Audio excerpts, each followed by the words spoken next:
Aqui, lembra quando eu disse lá atrás que vetores e seres humanos se parecem um pouco? Pois é, esses danados, de vez em quando, eles se juntam e se combinam de uma maneira, vamos dizer assim, bastante diferente.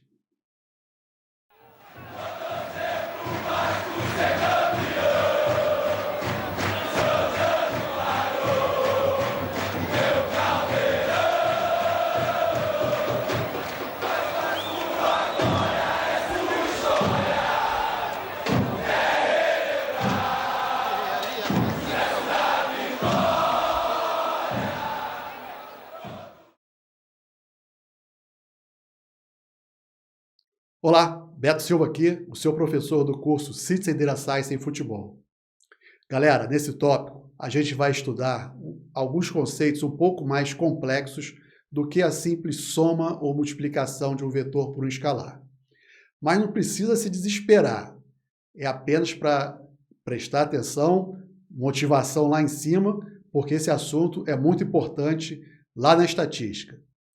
Vamos para cima, que é tudo nosso.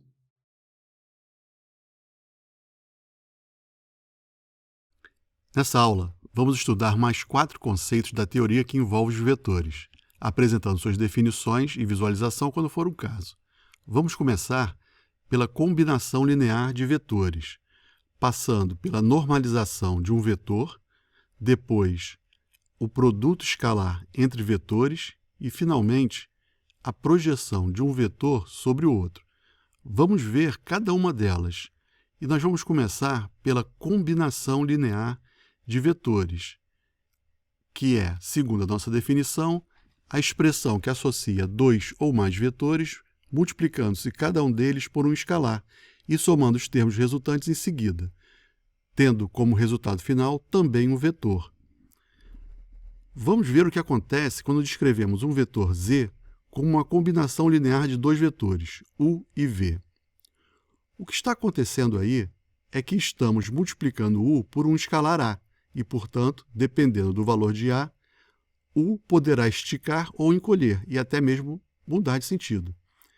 Bem como estamos multiplicando v por um escalar b. Após, somamos esses dois vetores e o resultado será z.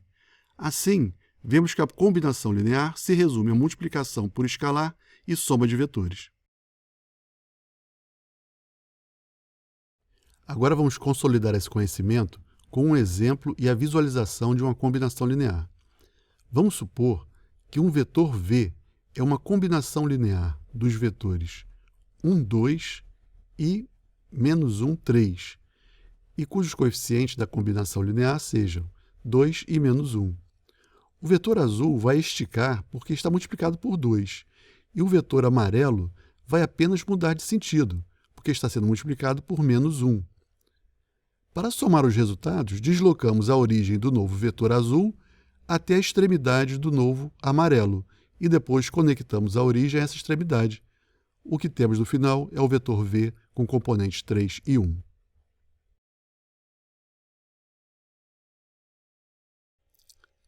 A normalização de vetores, por sua vez, é uma operação que nos servirá futuramente para simplificar as coisas, tanto na álgebra linear quanto na estatística. Normalizar significa multiplicar o vetor por um escalar igual ao inverso de sua norma, ou seja, dividir o vetor pela norma, e cujo resultado é um vetor dito unitário e codirecional ao original. Dado um vetor u, para que ele tenha tamanho 1, fazemos o seguinte: renomeamos ele como o chapéu, para indicar que é um vetor unitário, e vamos multiplicá-lo pelo inverso de sua norma, que é um escalar. Assim, o novo vetor mantém a direção e sentido, mas terá um tamanho, ou a norma, igual a 1.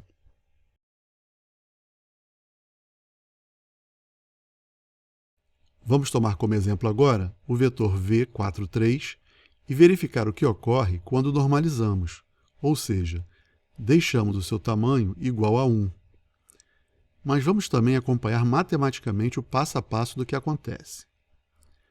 No seu estado original, a norma de v é calculada como a raiz quadrada da soma dos quadrados de seus elementos, isto é, a raiz de 4 ao quadrado mais 3 ao quadrado, que é igual a 25, ou seja, igual a 5. Portanto, para normalizar V, basta multiplicá-lo pelo inverso de sua norma, isto é, multiplicar por 1 sobre 5, que é o escalar 0,2. Ocorre que, como esse escalar é um número entre 0 e 1, V encolhe, mantém o sentido e passa a ter como elementos 0,8 e 0,6. Repare que agora, ao calcularmos a norma de V chapéu, ou seja, o V normalizado, temos que a raiz quadrada da soma dos quadrados das componentes é igual a 1, como era de se esperar.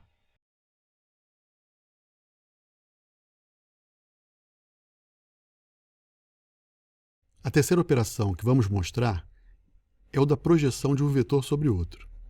Então, dados U e V, define-se a projeção vetorial de U sobre V como sendo o vetor determinado pela projeção ortogonal de U sobre a reta suporte de V, e cuja norma é determinada conforme abaixo. Assim, tendo representados os dois vetores V e U, nós vamos projetar ortogonalmente U sobre V, e a sombra de U, que é formada sobre a reta suporte de V, é o que chamamos de projeção vetorial.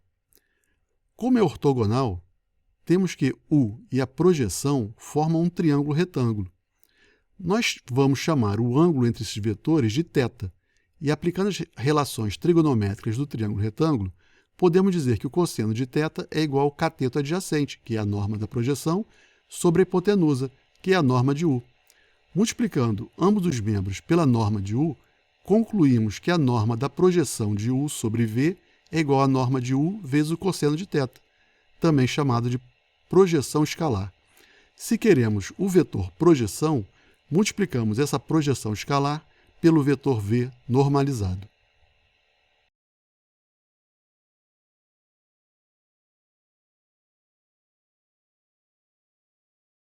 Finalmente, a última operação que vamos mostrar é o produto escalar entre vetores, cuja definição é a seguinte. Dados os vetores U e V, define-se o seu produto escalar como o produto da norma de V pela componente escalar da projeção de U sobre V.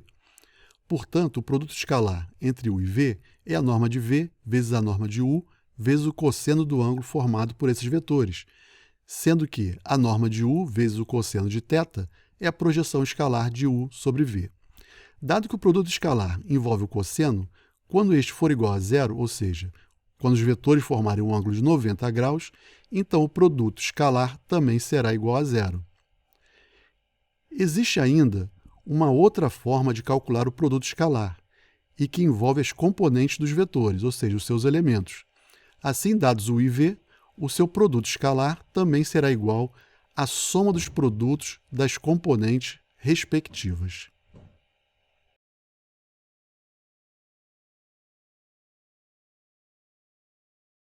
Com a teoria da cachola, hora de botar em prática. Vamos para o laboratório.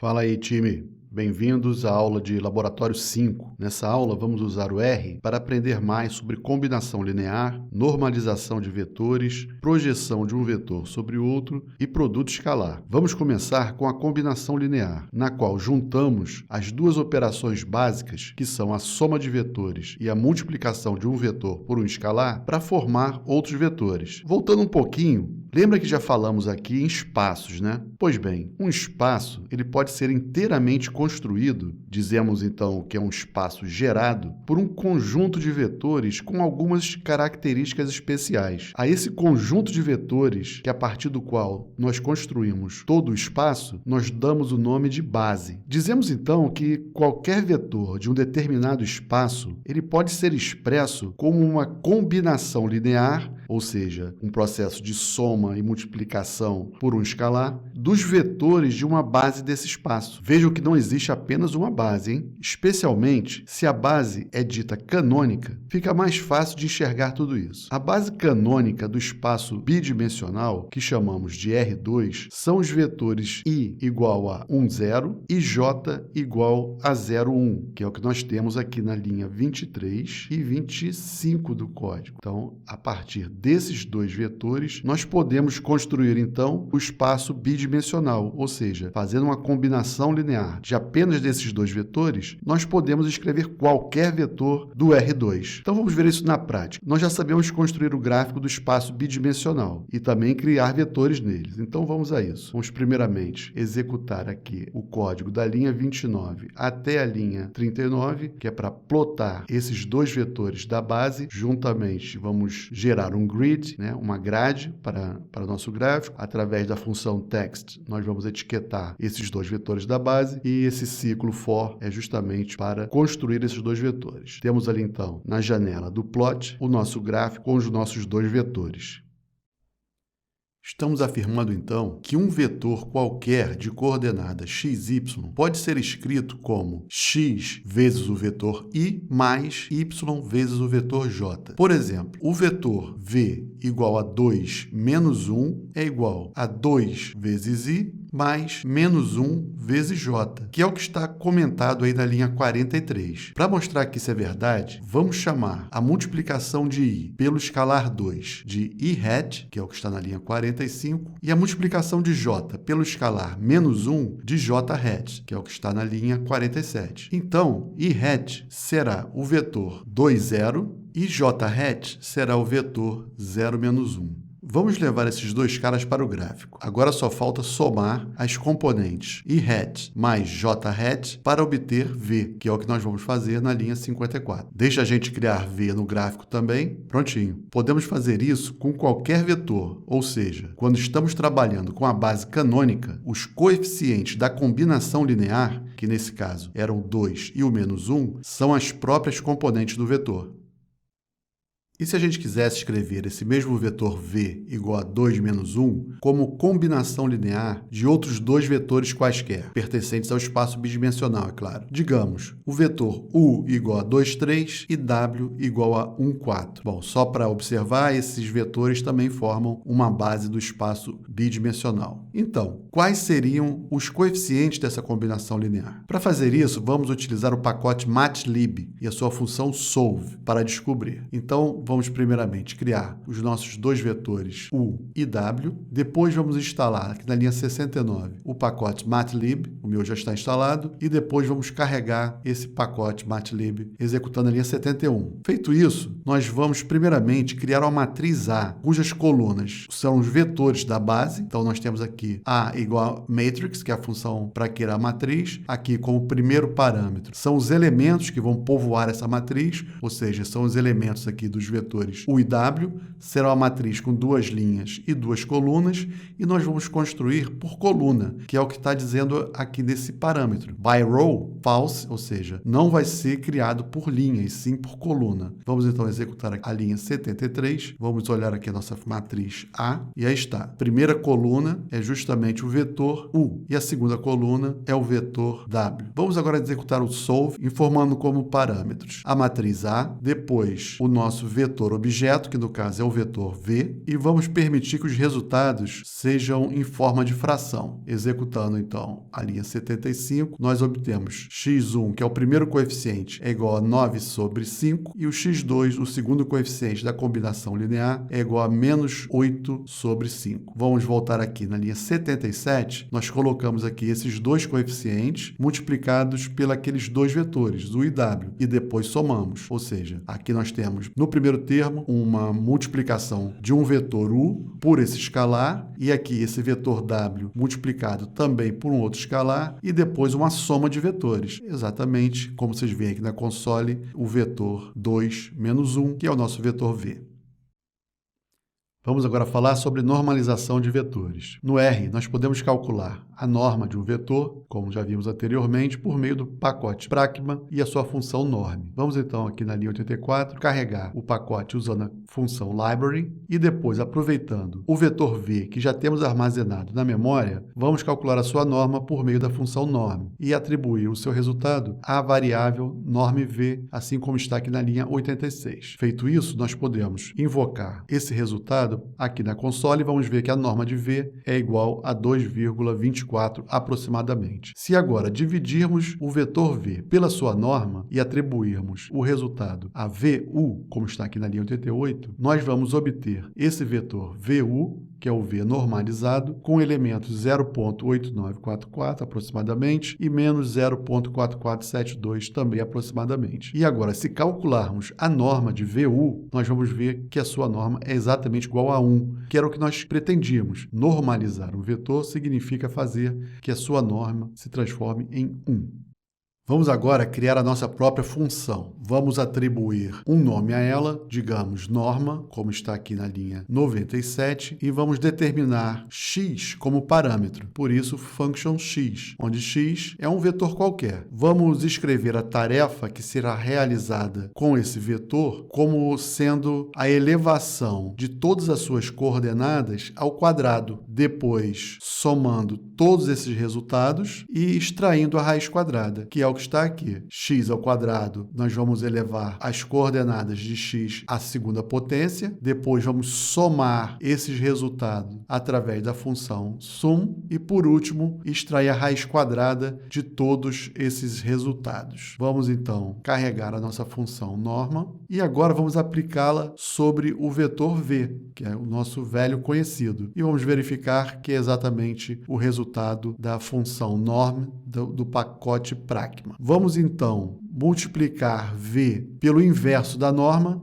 que equivale a dividir v pela norma de v, e recalcular vu. Vamos ver, então, qual vai ser o resultado. O vu agora continua valendo a mesma coisa, obviamente. Ou seja, esse é o nosso vetor normalizado. E a norma de vu, quando calculada utilizando a nossa função norma, é exatamente 1, como nós pretendíamos. Vamos criar o plot do vetor v e depois do nosso vetor vu, que é o vetor v normalizado. E aí está, é um vetor menor, obviamente, porque a sua norma é igual a 1.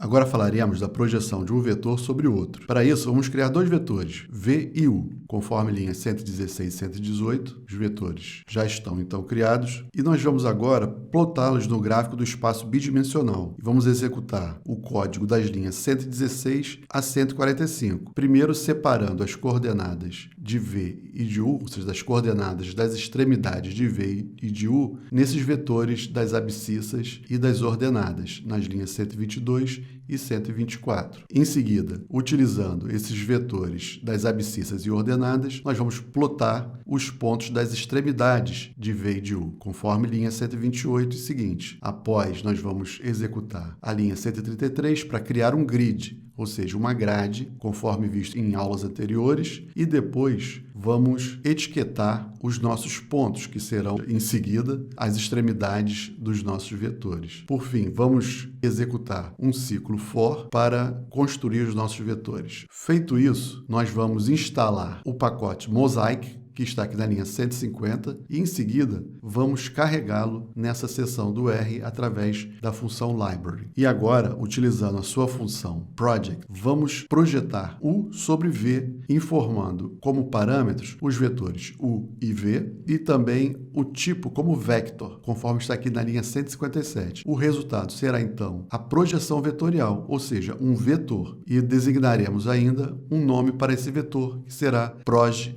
UV. Será então o vetor 13, e em seguida vamos construir esse vetor no gráfico, e dando a ele o nome ou a etiqueta proj UV. Feito isso, vamos agora calcular a norma de proj UV, executando aqui na linha 165 a mesma função project, mas agora informando o tipo, ou seja, o type como length, e vamos associar a esse resultado a variável proj UVN, esse n sendo de norma. Vamos então executar solicitar ao R que nos informe o resultado, 3,16. Em seguida, vamos fazer o contrário. Vamos projetar V sobre U. E agora nós vamos informar como é a projeção de V sobre U. Informaremos primeiro o vetor V. Faremos a mesma coisa e, em seguida, vamos também calcular a norma da projeção, que no caso é 6,7 aproximadamente. Por fim, para calcular o ângulo entre esses dois vetores, primeiramente vamos calcular o cosseno do ângulo entre eles, dividindo a norma da projeção pela norma do vetor, conforme está na linha 187. Para descobrir qual é o ângulo, utilizamos a função acos, que significa arco cosseno, ou seja, o arco cujo cosseno é esse. Executar a linha 191. O resultado é dado em π radianos. Para obter o resultado em graus, basta multiplicar por 180 e dividir por π. Para terminar, vamos estudar o produto escalar no R. Bom, como o próprio nome diz, o resultado dessa operação é um escalar e não um vetor. Então, dados aqueles mesmos dois vetores, V e U, nós vamos verificar que o produto escalar entre eles é calculado pelo produto de suas normas vezes o cosseno do ângulo formado entre esses dois vetores, e que, portanto, será igual a 30. Quanto à ortogonalidade entre dois vetores, basta calcularmos o produto escalar e verificar se esse é igual a zero. Se ele for igual a zero, então o ângulo igual a 90 graus. Como já vimos, o ângulo entre U e V é de 45 graus, por isso o produto escalar é diferente de zero. Vamos verificar então o produto escalar entre W igual a 2, 0 e Z igual a 0,3. Calculando a norma da projeção de W sobre Z e depois cosseno entre esses dois vetores, nós podemos agora calcular então o produto escalar entre W e Z, multiplicando a norma de W pela norma de Z vezes o cosseno entre eles, e verificar que o produto escalar é igual a zero. Portanto, W e Z são dois vetores ortogonais. Uma outra maneira de calcular o produto escalar é multiplicando as coordenadas respectivas dos vetores e somando os resultados em seguida. Podemos fazer isso elemento a elemento, ou então por meio da multiplicação da transposta do primeiro vetor pelo segundo. O cálculo é o mesmo, como está aí na linha 246. E para fechar, podemos ainda simplesmente usar a função dot do R. Nós podemos fazer de duas maneiras, ou o produto escalar de U por V, ou V por U, que o resultado será exatamente o mesmo. Mais uma missão cumprida, galera. Os vetores já são nossos. Próxima aula, a gente vai ver as matrizes. Então, fica ligado e até a próxima.